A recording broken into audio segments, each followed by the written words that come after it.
Bliss, an essential subject from Vinipedia. The destination of transcendence is to become the personal associate of the personality of Godhead, who is known as Adhikaya, he who is beyond the reach of the senses. The renouncers of the world, the Sannyasins, give up all worldly connections, namely, family, wife, children, friends, home, wealth, everything to attain the transcendental bliss of Brahman happiness. But Adhikaya happiness is beyond Brahman happiness. The empiric philosophers enjoy a transcendental quality of bliss by philosophical speculation on the supreme truth, but beyond that pleasure is the pleasure enjoyed by Brahman in his eternal form of the personality of Godhead. Brahman bliss is enjoyed by living entities after liberation from material bondage. But Para-Brahman, the personality of Godhead, enjoys eternally a bliss of his own potency, which is called the HL potency. The empiric philosopher who studies Brahman by negation of the external features has not yet learned the quality of the HL potency of Brahman.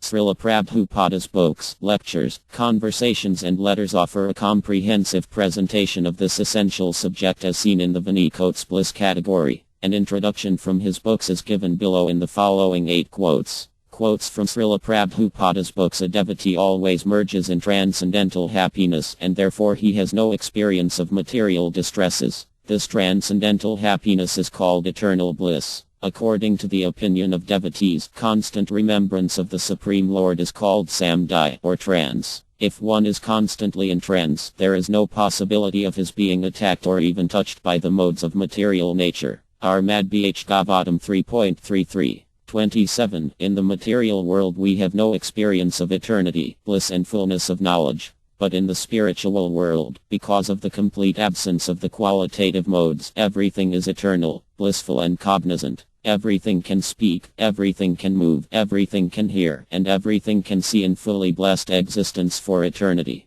The situation being so, naturally space and time, in the forms of past, present and future, have no influence there. Kaitanya Karatam Ta, DLL 5.22. The empiric philosophers enjoy a transcendental quality of bliss by philosophical speculation on the supreme truth, but beyond that pleasure is the pleasure enjoyed by Brahman in his eternal form of the personality of Godhead.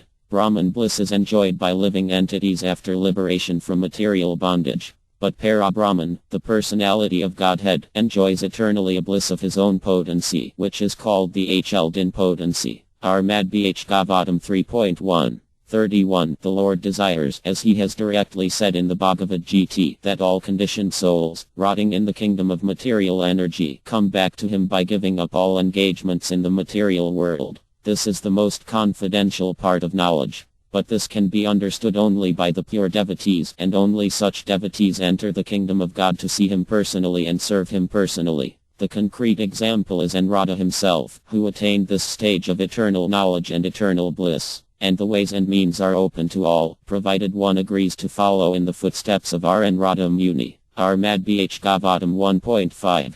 31. The bliss enjoyed by the Supreme Personality of Godhead cannot be of material composition, like the impersonalist conception of the bliss of Brahman. Devotional service is reciprocation between two, and therefore it cannot be located simply within one's self. Therefore the bliss of self-realization, Brahmananda, cannot be equated with devotional service. Kaitanya Karatam Ta, DLL 4.60. In his village of Vindivana he enjoyed himself with his mother, brother and friends, and when he played the role of a naughty butter thief, all his associates enjoyed celestial bliss by his stealing. The Lord's fame as a butter thief is not reproachable, for by stealing butter the Lord gave pleasure to his pure devotees. Everything the Lord did in Vindivana was for the pleasure of his associates there. Sri Isaupaniyad, Mantra 15. Despite the transcendental qualities of Lord Kaya's body, its full bliss and knowledge, there are many so-called scholars and commentators of Bhagavad Gita who deride Kaya as an ordinary man.